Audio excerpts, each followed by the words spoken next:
like the speed of sound. We can keep on the ground. Hey everybody, welcome back to another webisode. I'm Stricken, and you're in my garage, or at least on my driveway. Today's episode is going to be how to change your oil on a Nissan Rogue. This is a 2008. This will work all the way up to current date 2013. I don't know if they'll redesign something in 2014, but if not, it'll work for 2014 and on.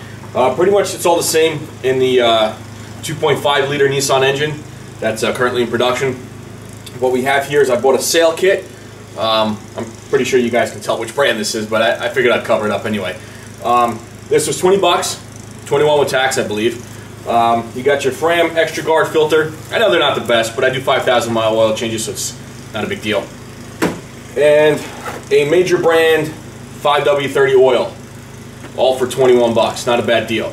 You'll save yourself a lot of money if you do it yourself. If you go to a shop, they could go up to 30 and up. I mean, some shops like Infinity will charge 70 bucks for a regular oil change. That is absurd. So what we're going to do is we're going to start out basically from the top and work our way down. It's very important to do that because if your oil fill cap is somehow melted on, clogged, broken, whatever the case is, it just doesn't want to come off. If you drain the oil out, well, you got to tow it to the dealer or tow it to a mechanic because you can't refill it. So very important to start always with the fill cap. I know a lot of field service manuals tell you to drain it first, then work your way to the fill cap, either differentials, transactionals, transmissions, engines.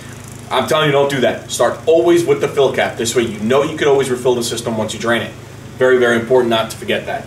So I'm going to zoom you in towards the engine, show you guys how to take the fill cap off. Sometimes it's the plastic will expand or kind of merge with the metal, and it's very tough to take off. I use a pair of like a monkey wrench almost to remove it.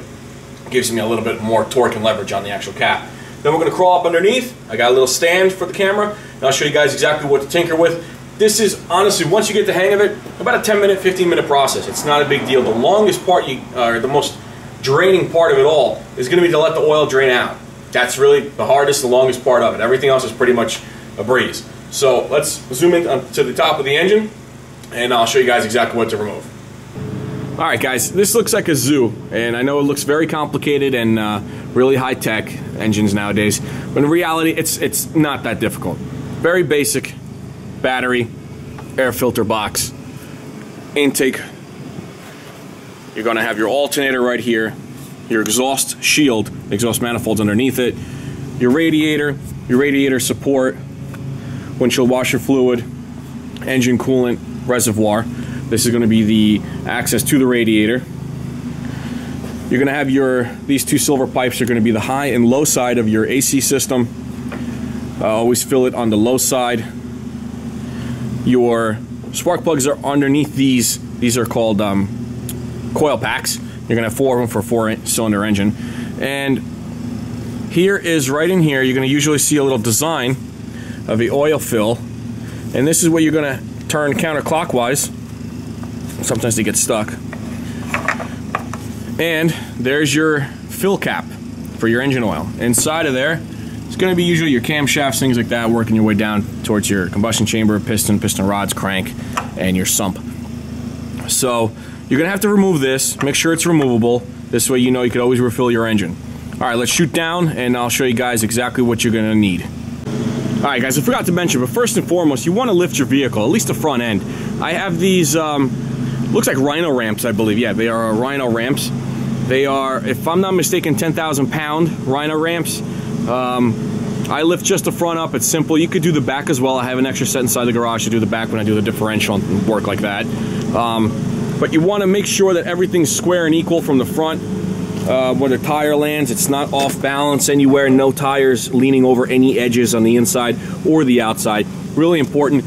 Don't do this with jacks. Don't do this with bottle jacks. Anything hydraulic has a chance of either the fluid getting thin or a seal breaking somewhere, and the car will drop right on top of you. So you want a good quality Rhino ramp style ramp.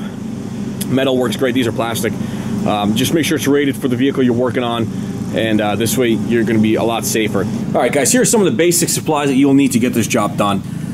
Alright, since I keep these, I'm able to return the used oil, transfer it from here into here, and transfer it to the store for free.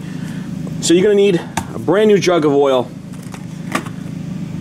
oil filter, a couple shop rags, a 14mm socket works best on this car, a nice ratchet, an oil filter removal tool, cups on, this will go right on it, and it removes your filter, your old filter, and something to catch your oil with.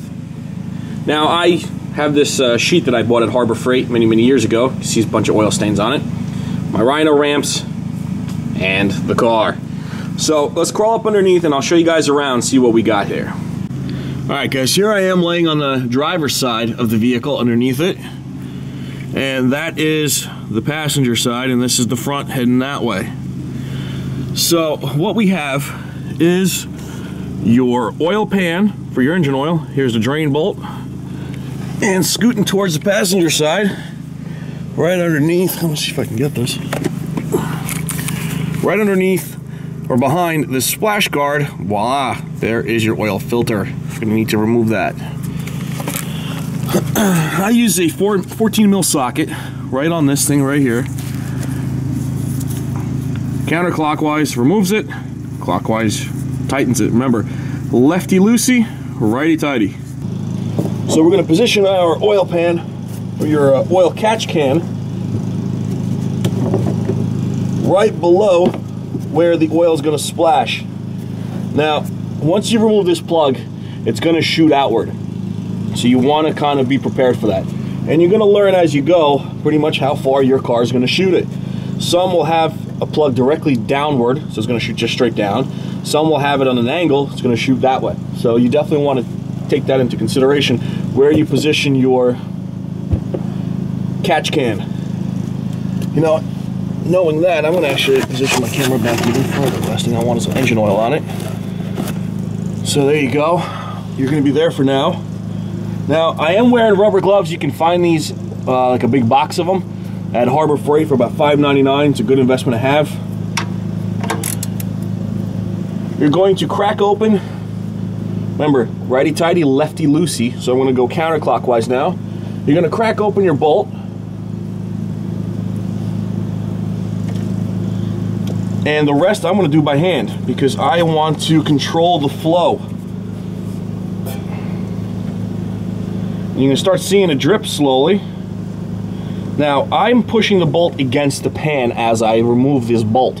Why? Because I don't want it to shoot outward and go all over the place. So as I start feeling that click of a bolt that's already loosened and it's just hitting the threads again, what I do is I gently remove it, let some of the oil start dribbling out, as you can see it, and I'm trying to control the flow and that splashback. There it goes, see? That is a much easier way to do things than to just let it fly outward. Now what I also do is I watch this flow. Obviously it's going to start losing stream and start losing its ability to project that far. So what I'm doing is I'm moving this pan along with the stream, and as it starts to weaken, I'm bringing the catch can closer and closer to the actual oil pan itself. This seems to be like a good spot for right now. And you can see the stream is weakening its projection rate. So I'm just moving the can, or the oil catch pan, even closer to the stream until I know this is as farthest it's going to go. I'm going to grab my shop towel and I'm going to try to clean this bolt off a little bit, and my arm, since I got splashed nicely. Clean your bolt off, inspect it, make sure there's no shreds of any kind. Make sure your threading is just fine, the pitch of it's fine, there's no shiny metal showing anywhere. Check the crush washer. I never, oh man, I got oil everywhere. I never really replaced the crush washer, that little brass ring that's around it. I don't bother with it. About 300,000 miles combined in all my cars and never a problem, so I think I'm doing something fine. The FSM, the field service manual, does tell you to replace these. I don't. It never failed me, so I'm going to stick with my little plan. So like I said, clean off your oil bolt while this dribbles out. You do want to get out as much as you can. Now guys, I know you're going to put this back into your your jug of oil. And you're gonna be like, what the heck? I put in a whole gallon, or 4 quarts, 5 quarts, whatever, but only 2.5 came out. What the hell's that all about? Well, there's plenty of oil still in here. There's a difference between an oil drain and refill and an initial fill. The initial fill is gonna be a lot more than what's gonna be coming out. So take that into consideration. Remember, some of it gets burned off. I mean, even a very healthy engine is gonna route some of the oil vapors from the crankcase through the PCV system and burn it off. So some of it's going to go away. That's what catalytic converters are for as well, to help alleviate some of the pollution. And the rest is going to be stuck in the engine. Don't forget, your oil filter will hold some as well. So, you know, between the piping, between all the crevices inside your engine, and some of it getting burned off, you're not going to remove the oil on the same amount as you're going to put back in. So don't think that your car's eating tons of oil. No, it's still stuck in a lot of places. It's still stuck in the filter, so don't get too concerned about it. All right, so now what we have here is it's pretty much dribbling. The air is pretty much moving the little stream. If you want, you can let this continue to dribble for another few minutes. I'm not really too concerned about it. I mean, you can see it's now just dripping. So what I'm going to do is I'm going to try to get underneath or on the side of the flow so I don't interrupt it, and slowly position the oil drain bolt back in. Start hand tightening it. Remember, everything gets hand tightened first. This way you know you're not cross-threading anything. Things are aluminum, things are very soft steel, and you don't want to ruin the thread, because then you're in a lot of trouble. Wipe away any dribbles. Make sure that's nice hand tight. Remove your oil catch pan out of the way for now. Take your ratchet and your 14mm socket, put it back on nice hand tight. Don't grip it down here, because you're going to have a lot more torque and you're going to strip something. Grip it closer to the head. This becomes a less torqued grip on the bolt. So nice hand tight, that's all you need. It's going to tighten itself up over time with the crush washer on top of it. With the heat, it's going to be fine. A nice hand tight, that's it. Nothing more, because you're going to strip it, then you're in a lot of trouble. All right, again, wipe that clean. Try to remove some of the oil. You don't want it splashing onto the exhaust system right here. You don't want it splashing onto any of the plastics. It's going to eat it up.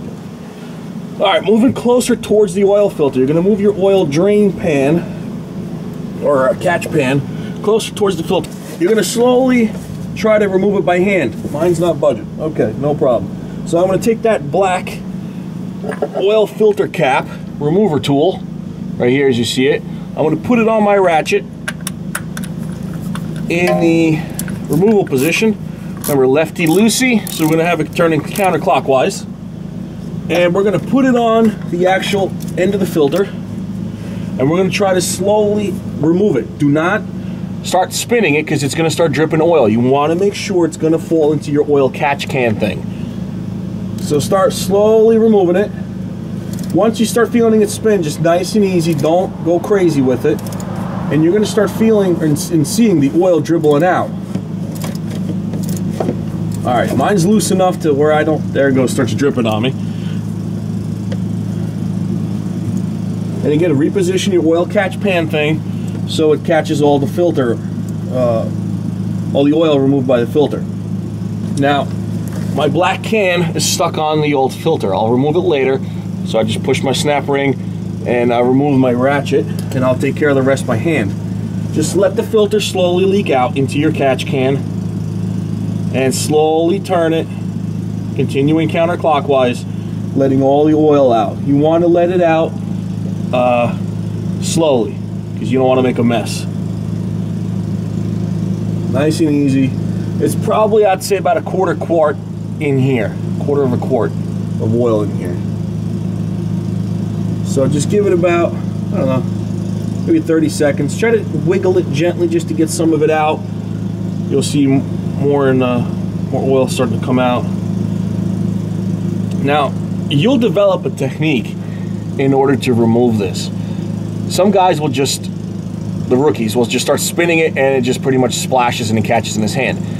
You want a good grip on it before you try to remove it, because you don't want this thing slipping out of your hands. It's going to give you a nice messy face that your lady won't want to, or your man won't want to kiss for a few hours, because you're going to smell like engine oil.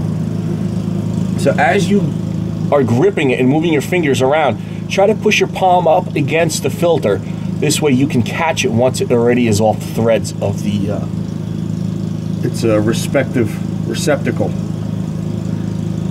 Now I can feel it getting really wiggly, so I know it's almost loose. There it goes. Alright, so see how I caught that and I didn't make a mess? Because if you would have pulled away, you would have made a nice mess on everything. So here I have it in my hand, and I'm gently letting it empty out as I'm slowly tilting it downward. Do not tilt it down really fast. You're going to make a nice mess on you. Just nice and easy, slowly tilt it downward, remove it from its receptacle, and there's my old oil filter. Face it downward into your oil pan catch thing and let it drain. Okay, with the new filter, if you notice, all filters have a black ring that goes around it. That is a gasket. It's dry. Do not put it on dry. You want to make sure you get some of the old oil on this oil ring, this gasket here. Otherwise, this will get hot enough to seize on your filter.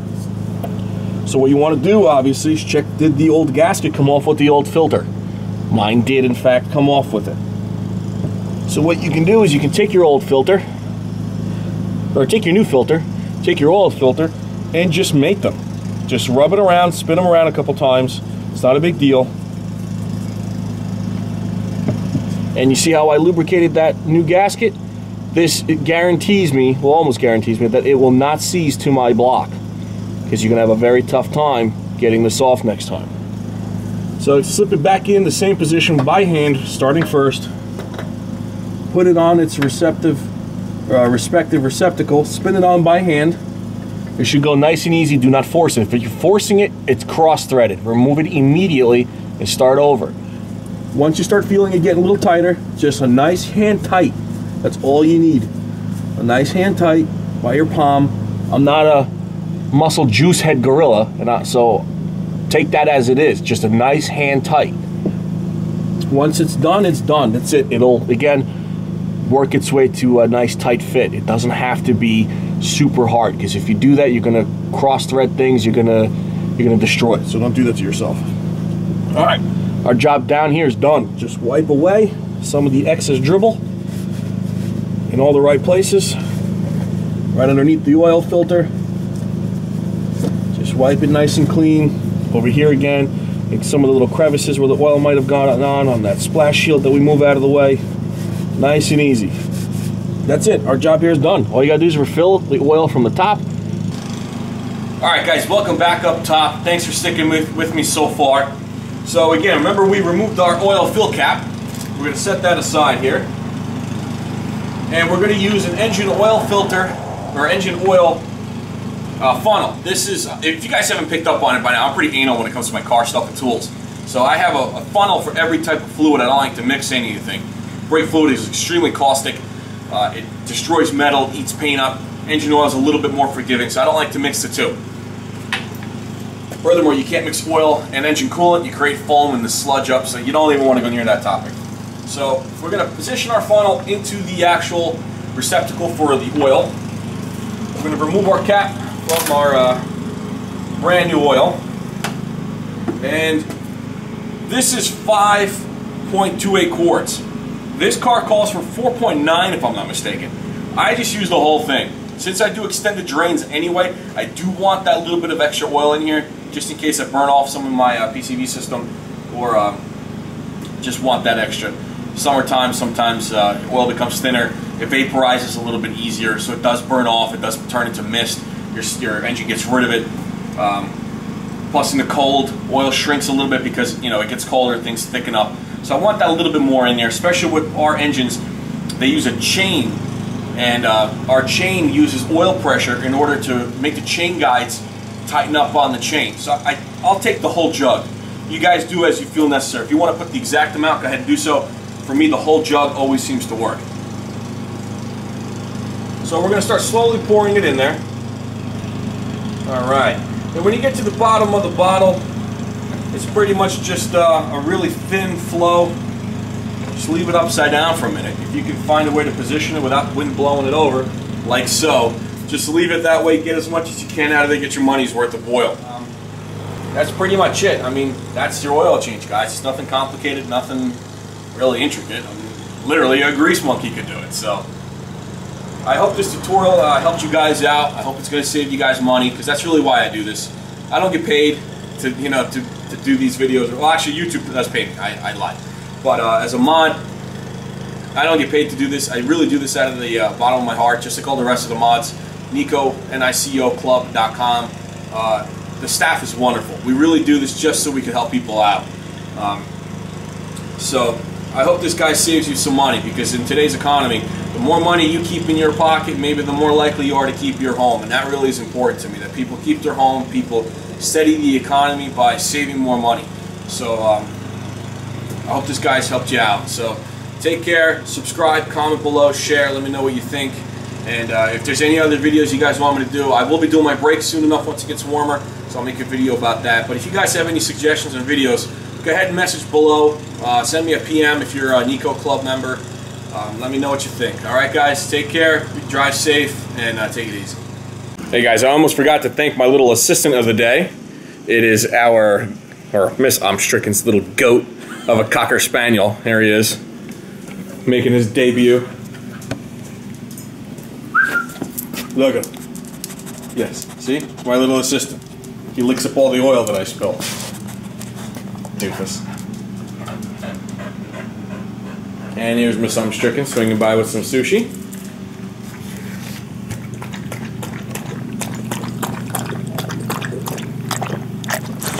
Oh, you leak more than my car does.